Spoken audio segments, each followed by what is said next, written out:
ഈ ദിവസങ്ങളിൽ ഞാൻ യൂട്യൂബിൽ ആവിർഭവിൻ്റെ കുറേ അധികം പാട്ടുകൾ കേട്ടു. Avirbhav Hindi reality show super star സിംഗറിൻ്റെ വിന്നറാണ്. കഴിഞ്ഞ ദിവസമാണ് അവൻ സമ്മാനം മേടിച്ചത്.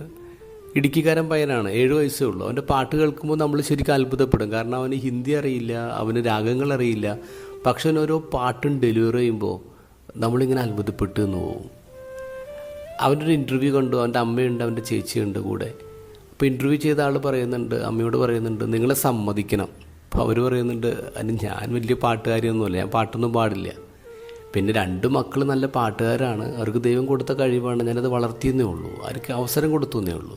എന്നിട്ട് പറഞ്ഞു, മൂത്തവൾ എൻ്റെ ചേച്ചി നന്നായിട്ട് പാടുമെന്ന് മനസ്സിലായപ്പോൾ 7ാം ക്ലാസ് തൊട്ട് തന്നെ അവൾക്ക് കർണാട്ടിക് പ്രാക്ടീസ് കൊടുക്കുമായിരുന്നു, ലെസൺസ് കൊടുക്കുമായിരുന്നു.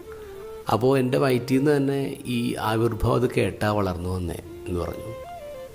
എന്താ ഗോസ്പലിൽ നമ്മൾ 2 സ്ട്രോങ് ആയിട്ടുള്ള അമ്മമാരെ കാണുന്നേ. ഈ 2 പേരും ഒരുമിച്ച് കൂടുമ്പോൾ അവർക്ക് പറയാൻ ഒരുപാട് സങ്കടത്തിൻ്റെയും ഷെയിമിൻ്റെയൊക്കെ കഥയുണ്ടായിരുന്നു. പക്ഷേ അവരതല്ല സംസാരിച്ചേ. 3 മാസം ഒരുമിച്ച് താമസിച്ചപ്പോൾ അവർ സംസാരിച്ചത് മുഴുവൻ വിപ്ലവങ്ങളായിരുന്നു. ഇന്നത്തെ ഗോസ്പലിൽ നമ്മൾ കാണുന്നത് വിപ്ലവഗാനമാണ്. മറിയത്തിൻ്റെ സ്തോത്രഗീതം ഒരു വിപ്ലവഗാനമാണ്. അവരതാണ് പാടി. അതുകൊണ്ട് എന്താ സംഭവിച്ചത്? അവരുടെ 2 മക്കളെന്ന് പറഞ്ഞത് ലോകത്തിന് അത്ഭുതമായിട്ട് മാറി എന്നുള്ളതാണ്.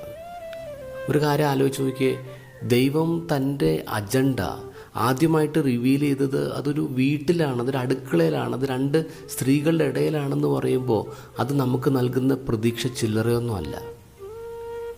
നമ്മളെന്ത് ഫോർമേഷനാണ് ഒരു കുഞ്ഞ് ജനിക്കും മുമ്പ് കൊടുക്കുന്നത്? അതിന് വലിയ സെറ്റപ്പിൻ്റെ ആവശ്യമൊന്നുമില്ലെന്നേ. കുറേ സന്തോഷ വർത്തമാനങ്ങൾ കേൾക്കാൻ പറ്റുന്ന, കുറേ നല്ല പാട്ടുകൾ കേൾക്കാൻ പറ്റുന്ന നല്ലൊരു ഉദരം ഒരുക്കിയാൽ പോരെ.